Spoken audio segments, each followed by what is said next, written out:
Good afternoon. I'm Sean Yao and this is One News Now. The government has started rolling out second COVID-19 booster shots for immunocompromised individuals. We have Maricel Halili reporting to us live from Mandaluyong City to give us an update. Hi, Mase, how many immunocompromised have received their second booster shot so far? Hi, Sean. Based on the data presented by Dr. Ted Herbosa, one of the special advisors of the National Task Force, said earlier that we have already administered second booster shots to less than 1,000 immunocompromised individuals. He said that they are actually hoping that the implementing rules and regulations for senior citizens and healthcare workers will be finalized within the week so that they can also administer second booster shots for these categories by next week. Right. A lot of experts, Mase, are already saying that a COVID-19 surge or another surge is very possible anytime soon. Did the palace have anything to say about this warning from health professionals? That's right, Sean. Malacanang is taking this warning seriously. As a matter of fact, during the pre-recorded talk to the people of President Duterte, he himself called to the public to make sure that everybody will follow the minimum health standards that are being implemented by the government, especially now that there is an upcoming election. He said that we have to take this warning seriously because we don't want to experience another surge when it comes to COVID-19 cases. Even vaccine czar Carlito Galvez is worried about the possibility that we will experience the same fate as South Africa because the characteristics here in the Philippines is similar to that of South Africa and Delhi, India. And we don't want that to happen if the time comes that another subvariant enter the country. All right, going back to vaccinations, Mase, our definition of fully vaccinated just means the primary doses, the first and the second dose. It does not yet include one booster shot, although we already are talking about, of course, a second round of boosters. Has there been any news on or update on this proposal to expand the definition of the term fully vaccinated?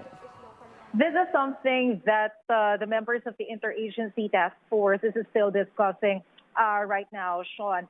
They have to consider several factors. Number one is the impact of if we redefine the meaning of fully vaccinated, how will this impact or how will this affect the economic status of the country? Because as we all know, the government is now encouraging the people to patronize or to consume goods and services in different establishments so that we can also help our business sector to recover. So this is one of the factors that they have to consider. At the same time, they also have to consider different ways on how to encourage Filipinos to get boosted and to complete their vaccines because as we all know, the percentage now of individuals or population who already have their first booster shot is quite low compared to the number of those who have already had their first series of vaccines.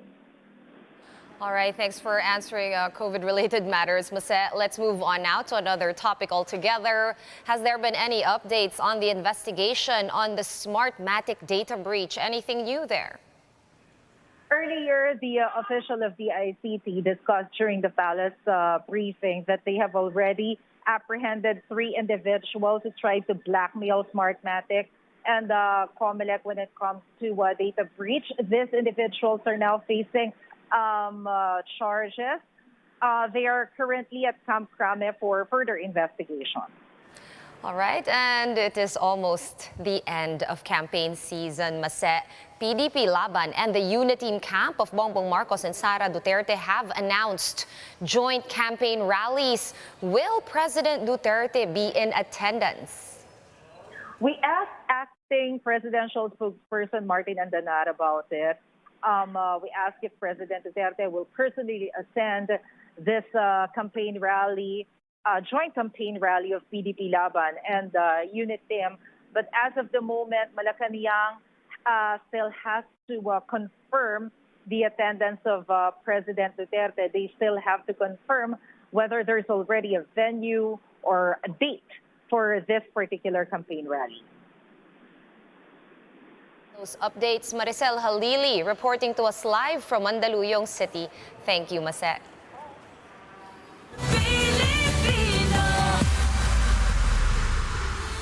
Officials of the National Commission on Muslim Filipinos are facing complaints for allegedly violating election laws.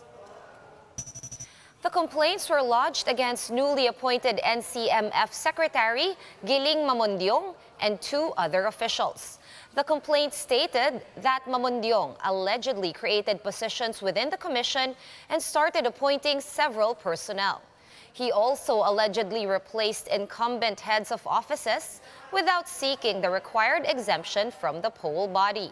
The COMELEC is now investigating these complaints. And the PNP's Election Security Task Force has received information that certain groups are supposedly trying to disrupt this year's elections. PNP Director for Operations Valeriano De Leon said they are still validating information about such attempts. De Leon also clarified that there is no destabilization plot in the works. The National Police assures the public that they are preparing for every or any eventuality. Meanwhile, retired Commissioner Rowena GUANZON is defending her former colleagues in the COMELEC from allegations of election fraud. On One News's agenda, GUANZON assured the public that none of the commissioners condone cheating. GUANZON also vouched for COMELEC Commissioner Ray Bulay, who was recently under fire for issuing a warning against those who will attempt to undermine the election process.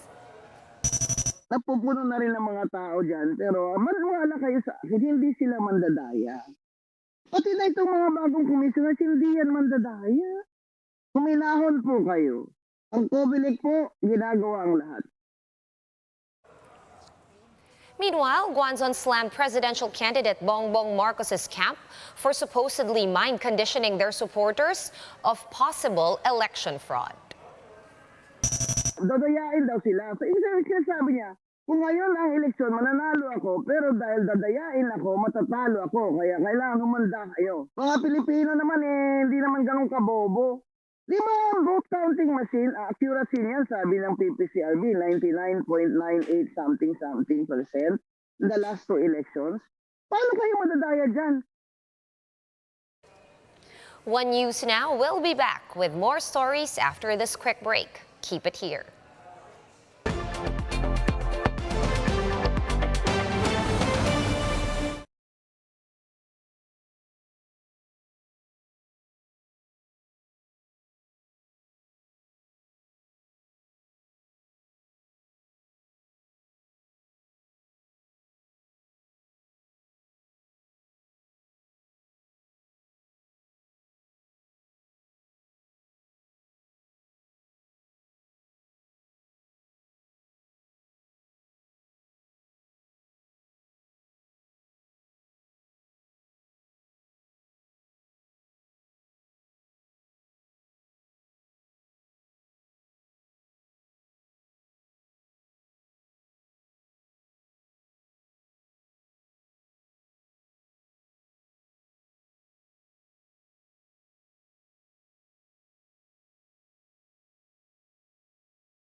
You're still watching One News Now. I'm Sean Yao. Facebook has restored the account of Marcos's spokesman Vic Rodriguez after he was falsely flagged as an imposter. Marian Enriquez with the story. With less than 2 weeks before the May 9 polls, the Facebook account of attorney Vic Rodriguez, spokesperson of presidential candidate Ferdinand Marcos Jr., was suspended. Based on screenshots provided by Rodriguez, Facebook said his account does not follow community standards. But for Rodriguez, Meta's action was due to his support for Marcos Jr. That's the only reason why they suspended my account. I am for Bongbong Marcos, and Bongbong Marcos is my president. I have not said anything offensive, contrary to their claim. Rodriguez maintained that he only posts about their official statements and campaign rallies. Facebook initially advised Rodriguez that he can appeal the suspension within 30 days. But that may not be necessary for now. Meta has said that Rodriguez's account has already been restored after it was incorrectly flagged as an imposter account. But even without a SOCMED account, Rodriguez said they will continue to reach the electorate via traditional means. On Monday, in fact, the Marcos Camps campaign in Mindanao continued, with Marcos Jr. visiting places where he lost in 2016, including Lanao del Norte. There, Marcos Jr. received an endorsement from Governor Anging Quibranza di Maporo.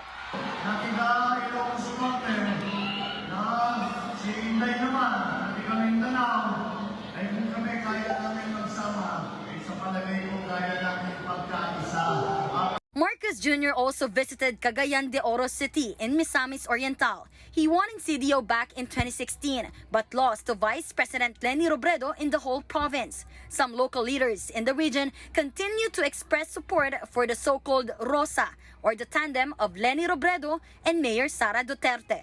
For News 5, Marian Enriquez, we are One News. Let's now take a quick look at today's other top stories. The 3-day local absentee voting for government workers and media personnel kicked off today. Some 84,000 individuals are expected to cast their votes for national posts ahead of the May 9 elections. The World Health Organization's COVAX facility will replace over 3 million expired COVID-19 vaccine doses in the Philippines. Health Secretary Francisco Duque III says the replacement of the vaccines comes with no additional cost. And the MRT3 management has extended their free ride program until the end of May. Passengers may enjoy free rides at the MRT3 from 4:40 a.m. to 10:10 p.m. And for more updates, visit News 5, The Philippine Star, and Business World online.